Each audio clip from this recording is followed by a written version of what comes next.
Hi friends, जय जगन्नाथ। आज मो टाइम जगह को जाऊँगी जो बहुत खुशी अच्छे। से जगह हूँ मुंबई साकिनाका महाप्रभु श्री जगन्नाथ का मंदिर।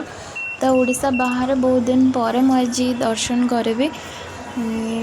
तबे मु चले ये ट्रेन भी आसी लगी जाइए। तो आम ए जीवु साकिनाका स्टेशन। तो सेठू आम मंदिर जीवु।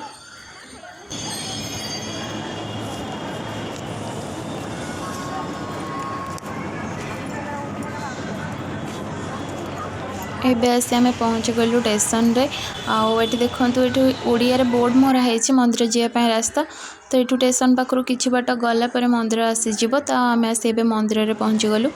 ये भोग नहीं आसबि तापर आम मंदिर भितर को दर्शन करने जी। ये समस्ते ओडिया लोक ही अच्छा। जेहेतु आम ओडिया लोक अच्छा ओडिया दुकान भी अच्छी। तो ये ओडिशा बाहर परीक्षा भी फिल होनी बहुत भल लगुच। तो ये दर्शन सारी बाहर आसिक दीप जल्ली।